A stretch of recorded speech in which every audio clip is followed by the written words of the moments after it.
This is a special production by the People Power Podcast. This story was originally published by Unicorn Riot on June 15th, 2021 at www.unicornriot.ninja. The Dead Are Rising: Understanding the Planned Attack in Tulsa 100 Years Later by Mirjan Sadar.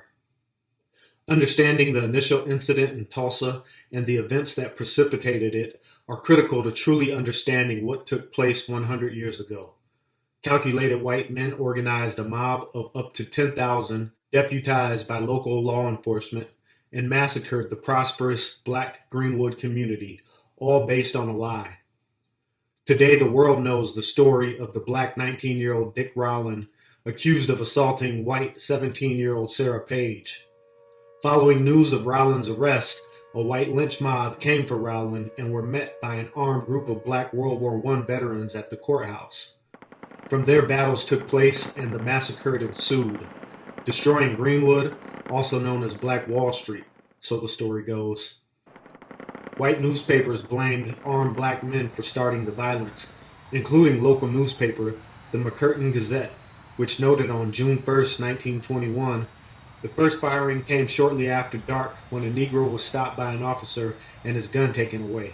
He attempted to resist, according to the officer, and was shot dead. 3 hours later, his body was picked up from the street and taken to police headquarters, which was being used as a temporary morgue. The first white man was killed in fighting at the courthouse before the guardsmen arrived. The second was killed, according to police, when a party of whites was passing by in a motor car, mistook him for a Negro and shot him, claimed the Gazette. Labor disputes. In the summer of 1921, America was raging with labor strikes, including clothing workers who were just ending a nationwide strike when the massacre took place. Stonecutters in Oklahoma were on strike at the time, and railroad workers nationwide were being hit with massive cuts in wages, upwards of 15%, and on the verge of striking. Understanding post-World War I labor struggles in the U.S. is necessary to fully comprehend the race massacre in Tulsa. There were consistent labor shortages on plantations following the Civil War. After the end of World War I, white and black men returning home from overseas competed for jobs. White labor agitation led to racial violence against black people around the country, with the Red Summer of 1919 being the most infamous.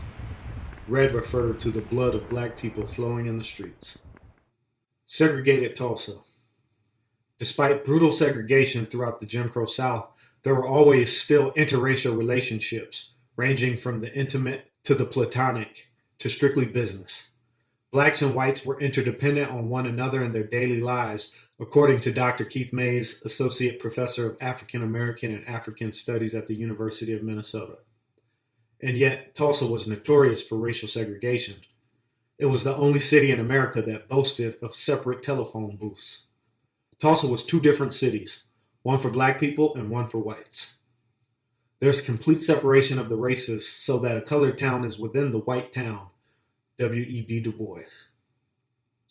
It is nonsensical to believe Dick Rowland, in between shining the shoes of white segregationists, boldly defied Jim Crow laws on his bathroom break by assaulting a white girl at her place of employment.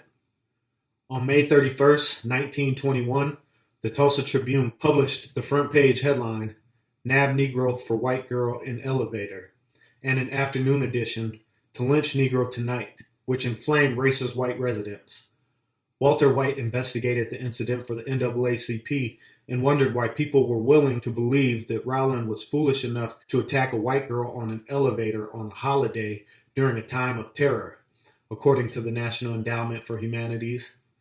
It is more logical to believe that Rowling and Page knew each other prior to that dreadful Memorial Day and likely had regular encounters. Defying Jim Crow.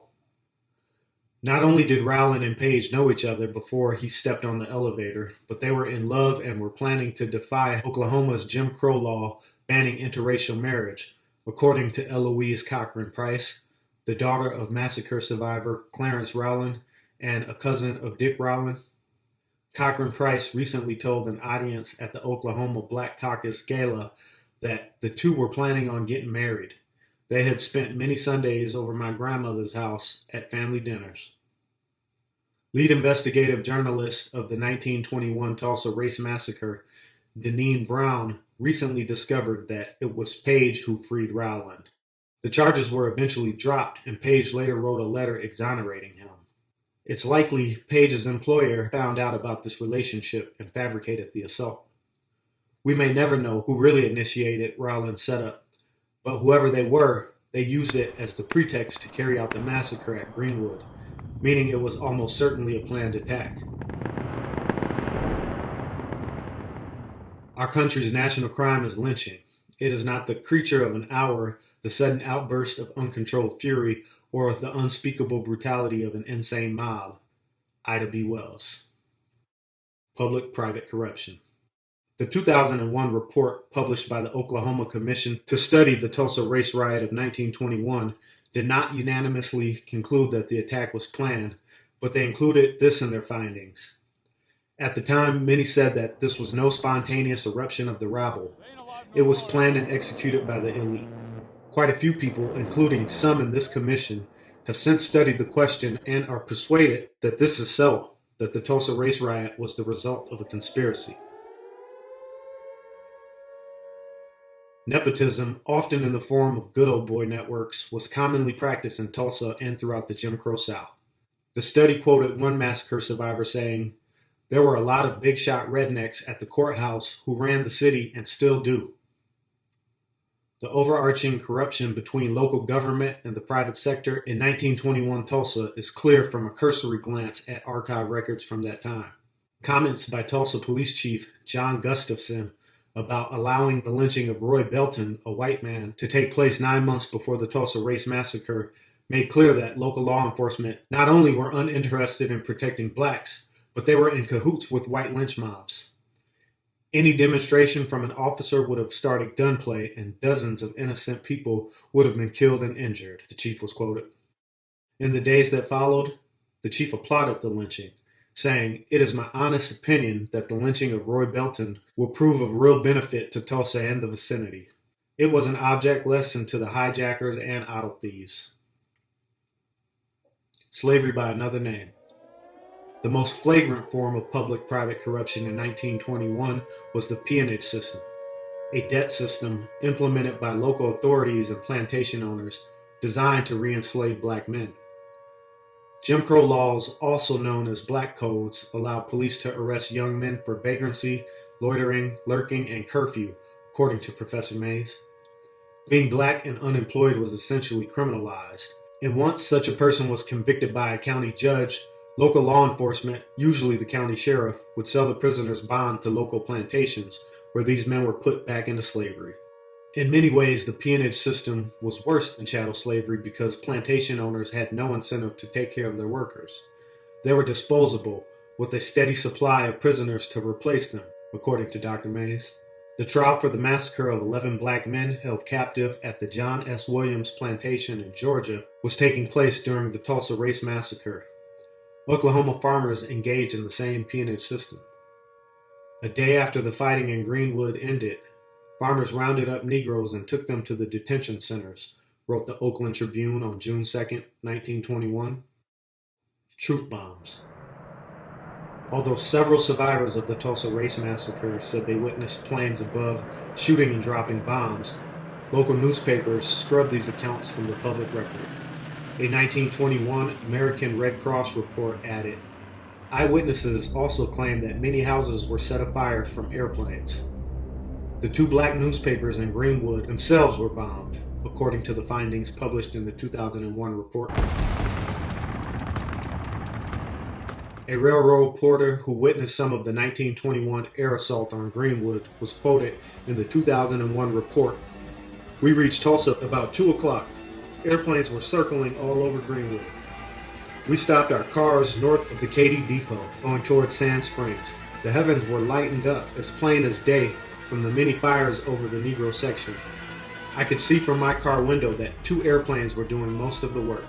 They would every few seconds drop something, and every time they did, there was a loud explosion, and the sky would be filled with flying debris." A survivor testimony from the Oklahoma Commission to study the Tulsa Race Riot of 1921. Despite the attempted erasure of the bombing of Greenwood, The Morning Tulsa Daily World, a white newspaper, published an article, "Tulsa Man First to Transport Nitro by Means of an Airplane," on April 20th, about 6 weeks before the massacre. The article declared one D.A. Wilcox to be the first man to transport the dangerous nitroglycerin by airplane, stating that a careless movement may only leave a grease spot. The irony was also noted in the report by the Oklahoma Commission to study the Tulsa Race Riot of 1921. One survivor recalled, "Sinclair Oil Company owned one of the airplanes used to drop firebombs on people and buildings," according to the study. Another survivor, Venice Dunn Sim, said in a 1999 videotaped interview for the study, "We heard planes, knew the fighting was going on, hearing the shootings and things, all you can hear was boom, boom, boom." On June 1, with Tulsa race riots covering papers' front pages, there was an ambiguous article tucked away on page 5 in the Oklahoma City Times, headlined, "Bomb Explosion Toll Fixed at 5. More research confirms that 1,200 miles away, the U.S. was playing war games at the exact moment when Tulsa was bombed. The Army was performing a drill and accidentally exploded a bomb, killing 5 soldiers at a military base in Aberdeen, Maryland. The New York Times said of the accidental explosion in Aberdeen, "The tragedy cast a damper on the enthusiasm of the officers at the camp where extensive preparations had been made for the coming contest between air and sea armaments of the nation." Causation. The feds place unwavering blame on local authorities for the massacre at Greenwood. According to the Oklahoma City Times on June 2, 1921, National Guard Commander of State Troops in Tulsa, Adjutant General Barrett, was emphatic in charging that a complete fall down of the local peace officers was responsible for the riot, and said that the factors which led to it were an impudent Negro, a hysterical girl, and a yellow reporter. Men holding special permits to carry weapons were chiefly instrumental in inciting the outbreak and did most of the shooting, Barrett said of the thousands of deputized white men who made up the mob. The New York Times wrote on June 3rd, "The Tulsa Race Riot has been described as the worst outbreak of its kind in the history of the country. The cause must lie deeper. Friction between the whites and Negroes has been growing in Oklahoma. It is not altogether racial. In part, it is economic. The savage outburst in Tulsa leaves no room for doubt that the rough element among the whites was ripe for arising to teach the Negroes their place." Early civil rights giant W.E.B. Du Bois, co-founder of the NAACP and editor of its newspaper, The Crisis, plainly tied the massacre to an economic war between white and black Tulsans.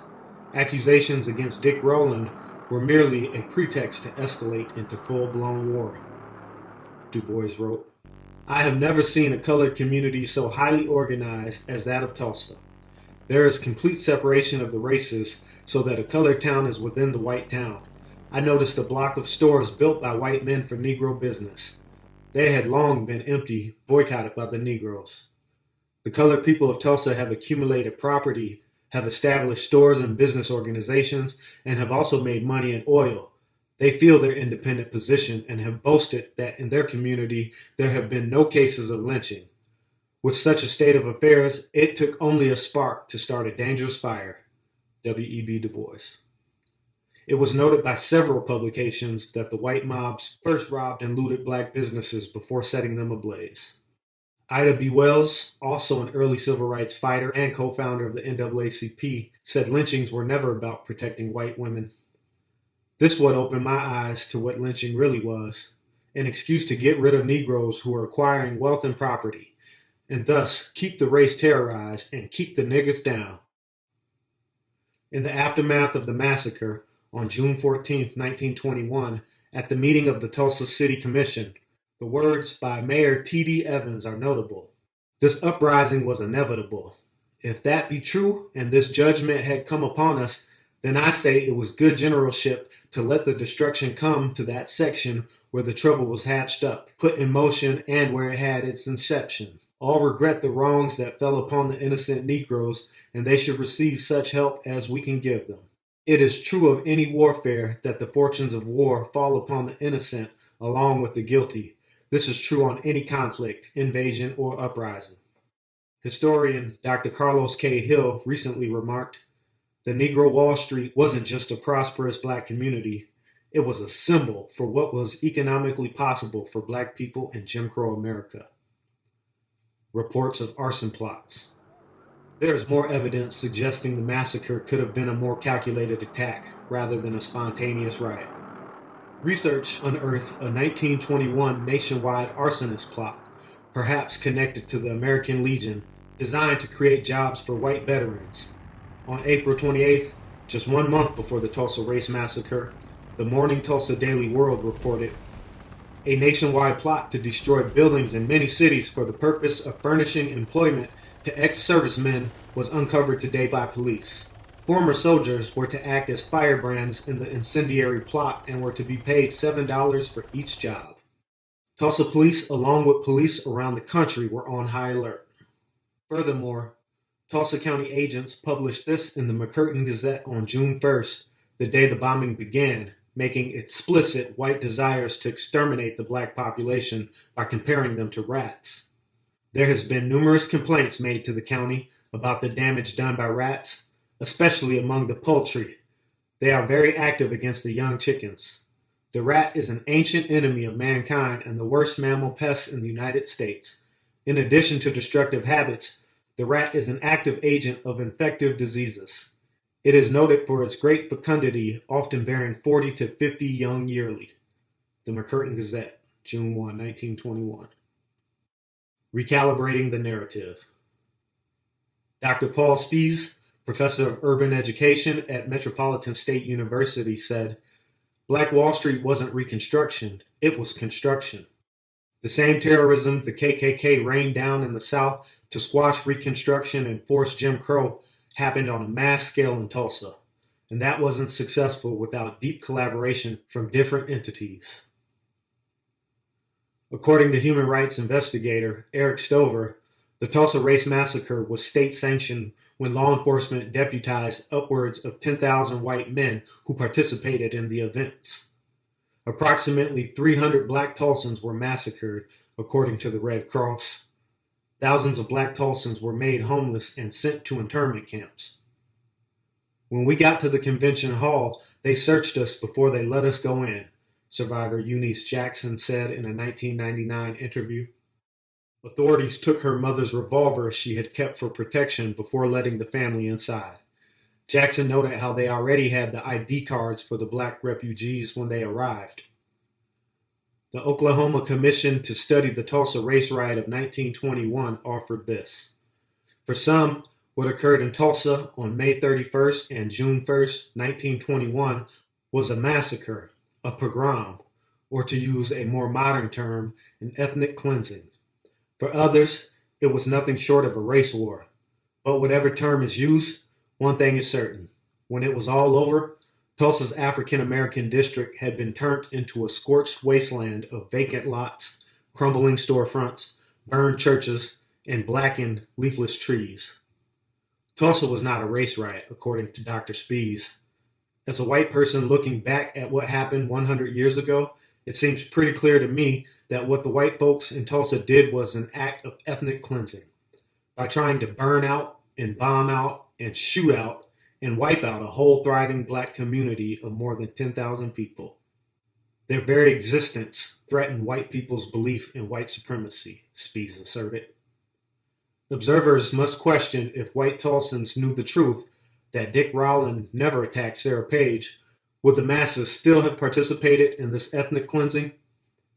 Following the race riot, Tulsa Police Chief Gustafson was fired and indicted, not for involvement in massacring the black community, but for dereliction of duty and corruption for connection to a car theft ring.